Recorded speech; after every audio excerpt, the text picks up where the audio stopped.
Le mandat cosmique, systémique et universel de la femme.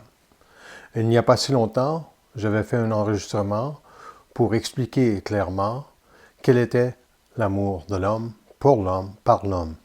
Dans cet enregistrement, je tiens à préciser qu'il s'agit bien et bien d'expliquer ou d'explorer ce que veut dire être une femme dans une conscience supramentale qui permettra aussi à la Terre d'explorer une plus grande largesse d'esprit envers la femme, puisque cette compréhension de la femme n'a pas été émise dans le passé, bien qu'elle soit totalement intégrée à la conscience de l'homme, c'est-à-dire que la race de l'homme comprend toujours les deux pôles, soit le pôle féminin et le pôle masculin. Il est nécessaire toutefois de préciser qu'il y a certains principes de vie ou individualités liées à la femme qui ne sont pas du même acabit que celles de l'homme. Dans les circonstances, il faut préciser d'abord que la femme n'a pas les mêmes corps subtils que l'homme pour intégrer la conscience et cela ne l'empêche pas pour autant d'être dans les mêmes conditions évolutives que celles de l'homme. Toutefois, il y a plusieurs distinctions à faire et c'est pour cela qu'un enregistrement pour préciser de plus près ce que veut dire être la femme peut asseoir éventuellement une distinction plus élargie. Donc, pour ce faire, il s'agit d'abord d'explorer quel est le mandat cosmique de la femme, soit qu'elle a un mandat très précis, cette femme, et systémique du fait que tous les systèmes qui entrecoupent la conscience supramentale touchent aussi la femme, car la femme est un principe universel.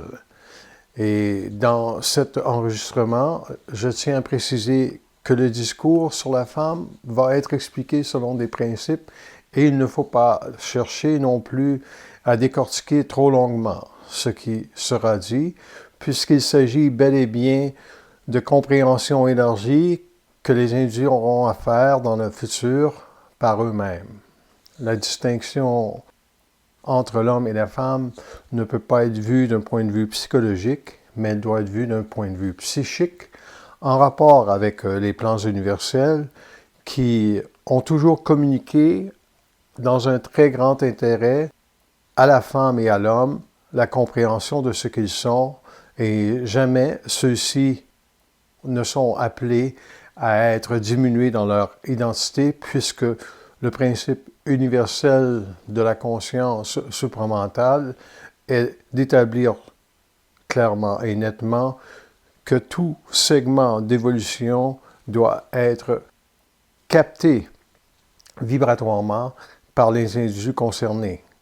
En ces termes, je vais commencer cette exploration par la lecture d'un texte qui a été écrit pour permettre ensuite une plus grande étude de la réalité. Donc, voici ce texte, le mandat cosmique, systémique et universel de la femme. D'abord, la femme est le lien parfait entre la générosité et l'amour. Elle ne chevauche que très peu un devenir ne la soyant pas sur de la non-transparence, parce qu'elle est moins inclinée vers le besoin de savoir.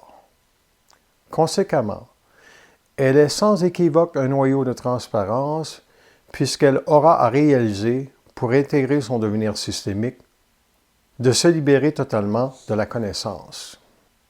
Son mandat est aussi très occulte, car elle ne peut concéder au mensonge cosmique aucun avantage sur sa conscience.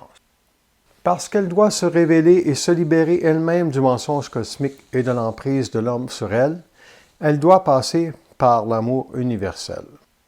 Elle n'est pas un acte de guerre, ce qui lui retire l'accès à l'ordre systémique du mensonge cosmique par vibration de le dévoiler. Par contre, elle est universelle, ce qui la rend donc ainsi, dans son amour, inséparable de la réalité qu'elle sait ce qu'elle sait. Cet enregistrement est disponible dans sa totalité sur le site marcdelasalle.com pour la somme de 20 $. À l'achat de cet enregistrement, vous pouvez aussi avoir accès au texte écrit dans sa totalité.